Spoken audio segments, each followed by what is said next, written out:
Old MacDonald had a farm, E-I-E-I-O.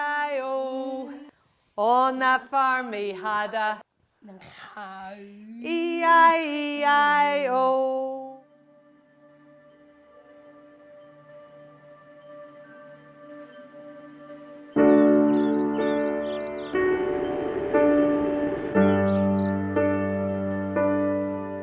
Our life before we had Enda, it was like any other typical family. Go to the cinema, go to the beach together. You know, we'd have birthday parties, we'd have Halloween parties, you know, shopping trips, go on a few holidays. Hello,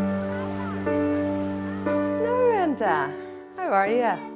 When I was pregnant with Enda, I know people talk about sixth senses, but I had some kind of funny feeling. So when I went for the scan, nobody was ever worried about anything. And then Enda came 3 weeks early. Enda was diagnosed with Down syndrome. You talk about out-of-body experience. I remember I felt like I was looking down on myself.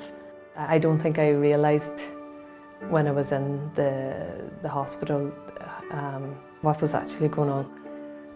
Wee hug for Aaron and nice. I remember when I was in the ward the following day, just leaving and going up the corridor to ring a friend to tell my college friends that I had Enda.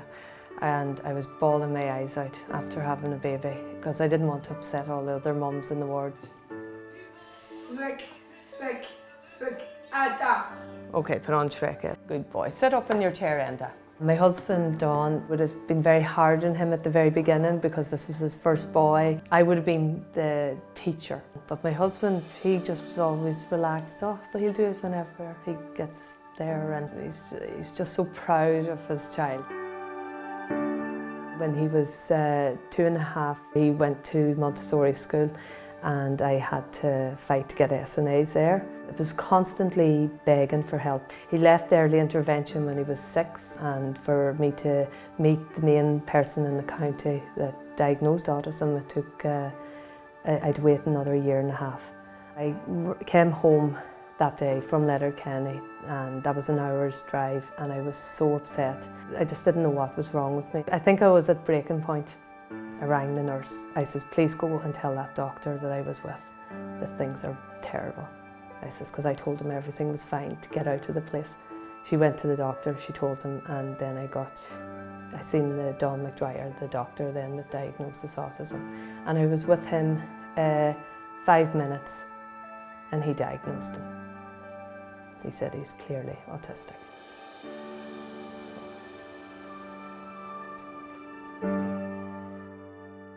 Now, are you going to help? Good boy.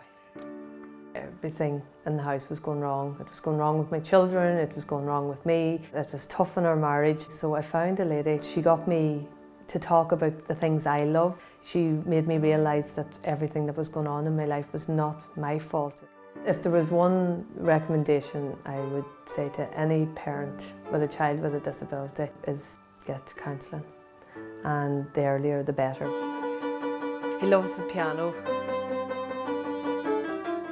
Eva's 15 and she's great with Enda. You know, she's very relaxed.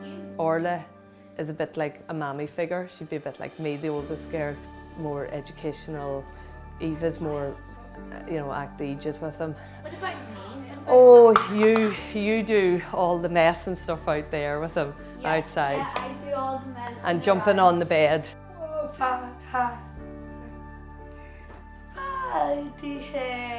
We have a lovely respite house called Seaview out the Mancharles Road, and it has been closed all summer. It's really bad, that's all I can say about it. The government don't seem to be doing one thing to help. They just don't get it. And I love it when the election time comes. You never see a politician. Good morning, Enda. How are you today? It's really good having mum and dad next door because they're great support to me, and my dad does all the running if the kids need to go to, you know, athletics or swimming, football, whatever. Oh, MacDonald! July Provision is a great system provided by the Education Board. It keeps children in routine, it keeps them occupied. You need to be on the autistic spectrum, you need to be either with a severe or profound disability also. There's lots of children Just even kids with Down syndrome, a diagnosis of Down syndrome would need July provision. And I know other children that have multiple disabilities who none of them get July provision. I just don't understand it. There was a gate here and a gate there, and to take off them gates was brilliant. That was like, oh my God, breakthrough, another breakthrough. People don't realise just a simple door, how dangerous it could be. I worry maybe when he gets a wee bit older, when he's 18, 19, 20, I worry, is there going to be respite services for him then, that he is then kind of looked upon as an adult, but yet he has the mentality maybe of a 4-year-old. I just wish that there was more services available to the like of me and other families around the country. The respite services in the country are shameful. The siblings need support if they're not coping. Them children are, you know, they're nurses, they're carers, they're everything. I would like more support for the family, the whole family, not just the child with special needs.